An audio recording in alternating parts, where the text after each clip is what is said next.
उस वक्त जो जिमखाना क्लब के अध्यक्ष थे वो कुछ अपने सदस्यों के साथ, कमेटी के सदस्यों के साथ उस एक कमरे में जाते हैं जहाँ ये अजीबोगरीब हरकतें हो रही थी। तो उन्होंने देखा कि एक कमरे में पूरी तरह से अंधेरा था, कुछ वहां पर म्यूजिक, संगीत सा चल रहा था और कमरे में कुछ महिलाएं आवाज लगा रही थी जिसमें कहा जा रहा था कि देखो देखो वो आ रहा है, वो आ रहा है, वो अपनी शक्ति लेकर आ रहा है। धर्मांतरण का एक पूरा चक्रव्यूह सजाने के लिए नहीं दी थी। भारतीय महिला क्रिकेट टीम की जो खिलाड़ी हैं जिनका नाम जेमिमा रोड्रिग्स है, उनके पिता इवान रोड्रिग्स इस पूरे धर्मांतरण के कार्यक्रम को खार जिमखाना क्लब के भीतर संचालित करवा रहे हैं। उन्हें मानसिक तौर पर एक भ्रमित करने की कोशिश की जाती है, उन्हें पैसों की लालच देने की कोशिश की जाती है, उन्हें यीशु की शक्तियां दिखाई जाती हैं। इस तरह के एक प्रोपेगेंडा वाले कार्यक्रम आयोजित किए जाते हैं और इसके बाद उनका धर्म परिवर्तन किया जाता है। अब एक कैथोलिक कनेक्ट नाम की मिशनरी संस्था है, उसने जेमिमा रोड्रिग्स का ये पूरा स्टेटमेंट अपनी वेबसाइट पर अपलोड किया और अपलोड करने के बाद वो इसका इस्तेमाल अब धर्मांतरण के काम में कर रहे हैं।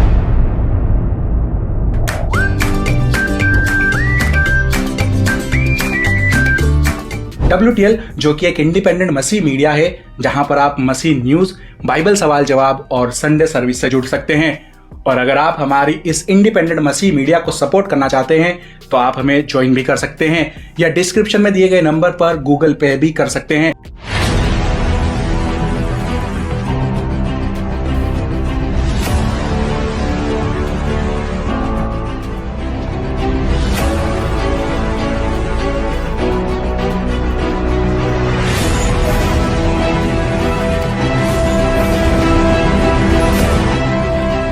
तीस अक्टूबर 2025 को नवी मुंबई में हुए महिला वर्ल्ड कप के सेमीफाइनल में भारत ने ऑस्ट्रेलिया को 5 विकेट से हराया। इस मैच में जेमिमा रोड्रिग्स ने शानदार बल्लेबाजी करते हुए 127 रन नॉट आउट बनाए।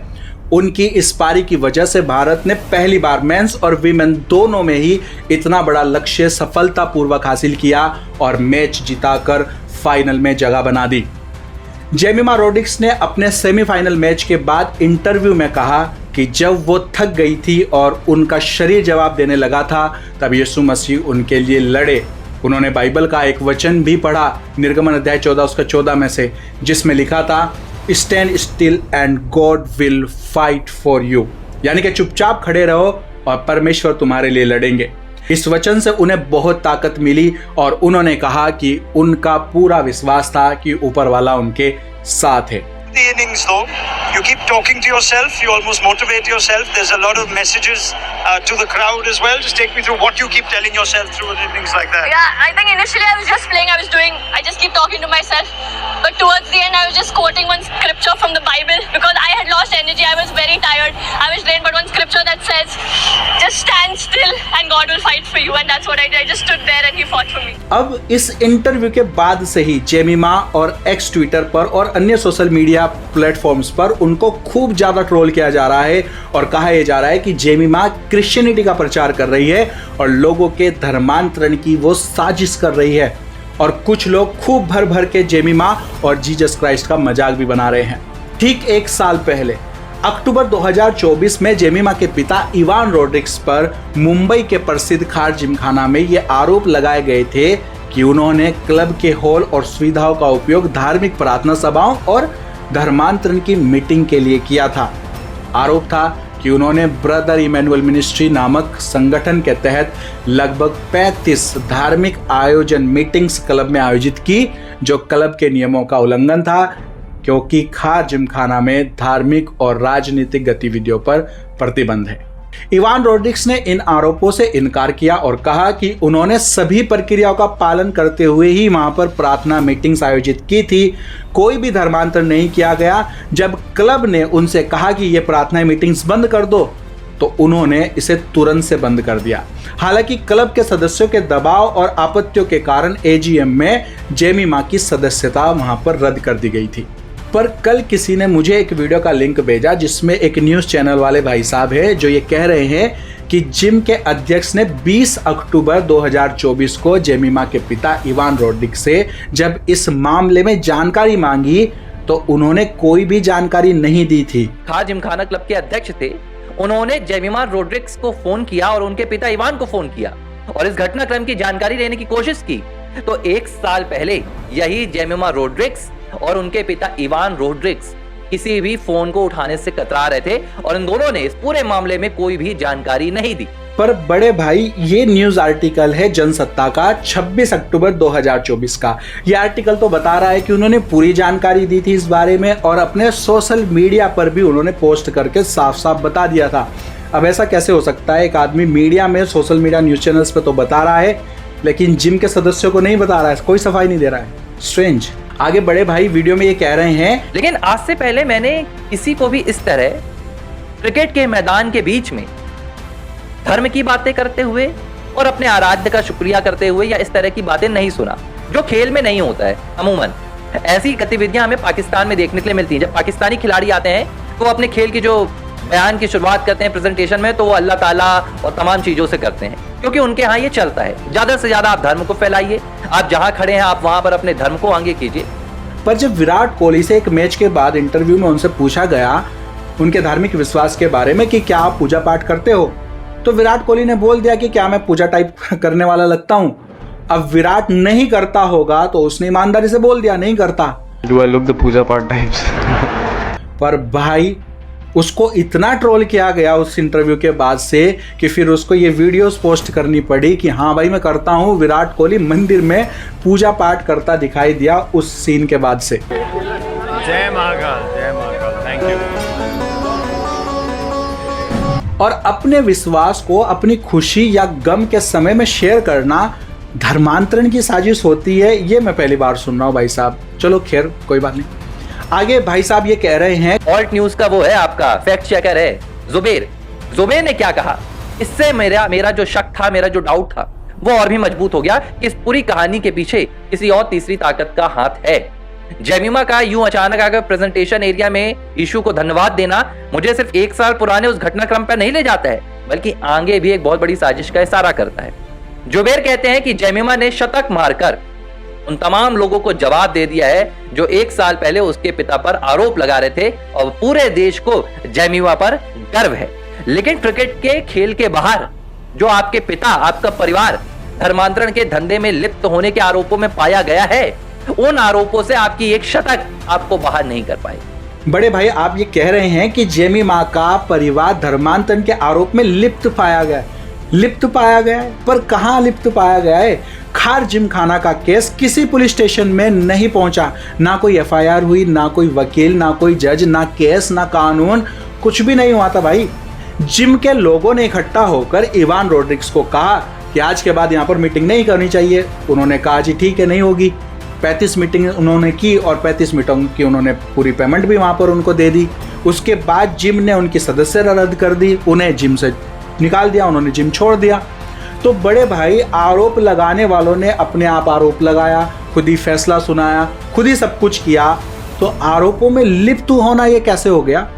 आरोप तो कोई भी किसी पर भी कुछ भी लगा सकता है, आरोपों में लिप्त होना तो उसको कहते हैं जो आरोपों में दोषी पाया जाए।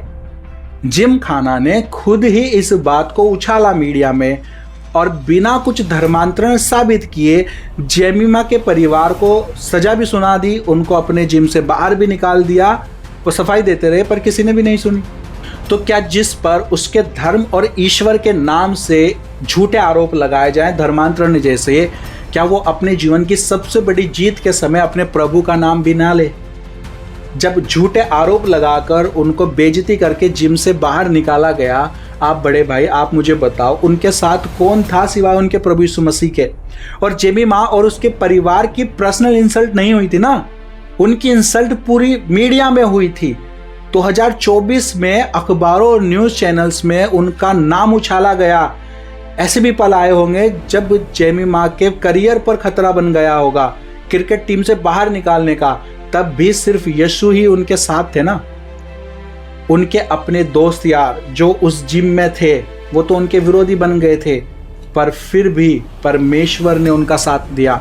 बड़े भाई आपके लिए इसको धर्मांतरण की साजिश कहना आसान हो सकता है, पर जो सताव और तिरस्कार में जिंदगी जीता है ना, वो ही जानता है कि परमेश्वर उसके लिए क्या करता है।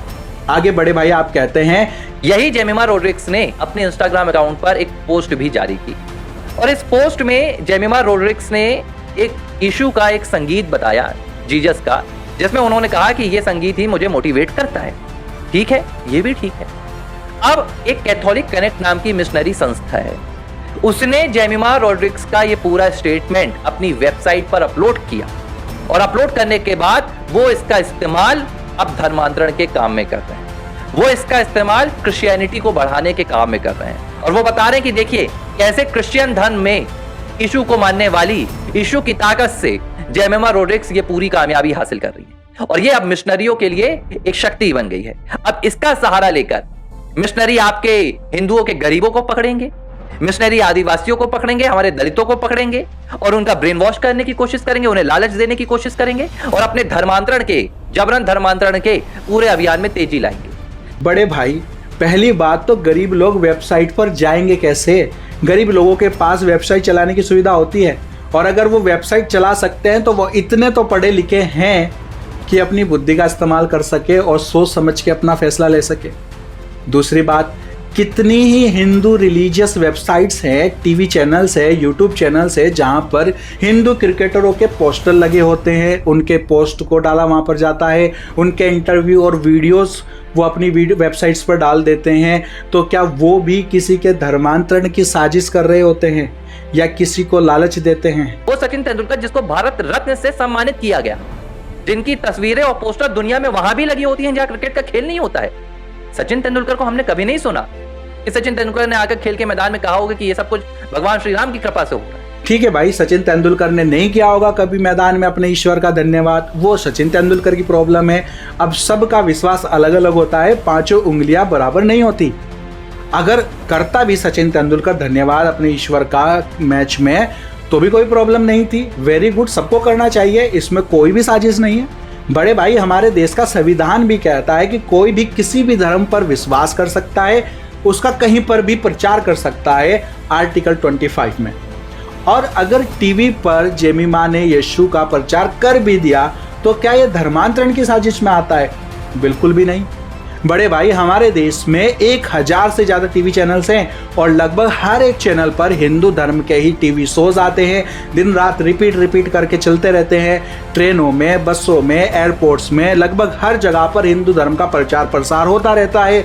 लगभग हर चौथे एड्स में हिंदू धर्म का ही प्रचार होता है, जो कि बहुत अच्छी बात है, इसमें किसी को भी कोई भी आपत्ति नहीं है। मेरे कहने का मतलब यह है कि इन प्रचार प्रसार में देश के बाकी सभी धर्म के लोग डेली अपनी जिंदगी जीते हैं। इनको देखने और सुनने से कोई धर्मांतरण नहीं होता है और ना ही कोई करता है। ऐसा होता तो इन 75 सालों में देश के सारे धर्म के लोग अब तक हिंदू धर्म में बदल जाते, लेकिन ऐसा कुछ नहीं हुआ। और अगर आपको फिर भी लगता है कि ऐसे धर्मांतरण होता है तो आपके पास पूरी दुनिया की 8 अरब की जनसंख्या के लोग हैं। जाओ दुनिया के बाहर के लोगों को दिल से हिंदू धर्म का प्रचार करो। किसने रोका है आपको? बल्कि बाहर के देशों में तो दिल से स्वागत करते हैं लोग हिंदू धर्म के प्रचारकों का। इसमें कोई भी साजिश नहीं है मेरे बड़े भाई। जिसके दिल में यीशु बसता है ना, वो तो हर हाल में, हर काल में यीशु का प्रचार करता है और करता रहेगा, क्योंकि ये यीशु की आज्ञा थी। उसने कहा था कि जाओ और जगत के छोर तक जाके लोगों को सुसमाचार सुनाओ और देखो मैं जल्द वापस आने वाला हूं। मत्ती अध्याय 28 उसके 19 से 20 में, इसलिए तुम जाकर सब जातियों के लोगों को चेला बनाओ और उन्हें पिता, पुत्र और पवित्र आत्मा के नाम से बपतिस्मा दो और उन्हें ये सिखाओ कि वे सब बातें माने जिनकी आज्ञा मैंने तुम्हें दी है, और देखो मैं जगत के अंत तक सदैव तुम्हारे संग हूं।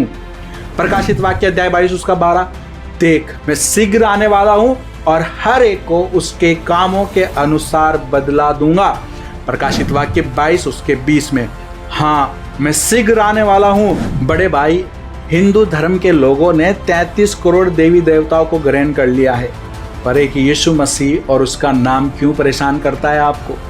यीशु मसीह कोई धर्म बदलने के लिए नहीं आया, वो तो जीवन बदलने के लिए आया है, क्योंकि दुनिया के लोगों के न्याय की चाबी यीशु मसीह के हाथ में है। जब दुनिया का अंत होगा तब हर एक इंसान यीशु के सामने खड़ा होगा और उनका न्याय किया जाएगा। हर एक इंसान ने पाप किया है और बाइबल में लिखा है कि पाप की मजदूरी मृत्यु है और अनंत काल के लिए नरक में जलना है। पर अगर कोई भी जाति, धर्म या देश का इंसान अपने पापों को मान लेगा और ये अंगीकार करेगा कि यीशु ने उस इंसान के पापों के लिए अपना लहू बहाया और बलिदान हुआ क्रूस पर, तो उस इंसान के पाप माफ कर दिए जाएंगे और उसको उसके पापों से साफ करके पिता परमेश्वर के राज्य में ले लिया जाएगा और अनंत जीवन उसको उद्धार में मिलेगा। बाइबल कहती है कि शैतान पाप का पिता है और उसने दुनिया में पाप को जन्म दिया है और इंसानों को पाप का वारिस बना दिया। वही है जो मृत्यु को इस संसार में लेकर आया।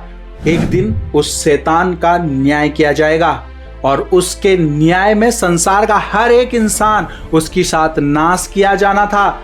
अगर बीच में यीशु मसीह ना आए होते, यीशु के लहू के कारण इंसान बचाए जाएंगे, क्योंकि परमेश्वर हमसे बहुत प्यार करते हैं। लिखा है यूहन्ना अध्याय 3:16 में, क्योंकि परमेश्वर ने जगत से ऐसा प्रेम रखा कि उसने अपना इकलौता पुत्र दे दिया ताकि जो कोई उस पर विश्वास करे वो नाश ना हो परंतु अनंत जीवन पाए।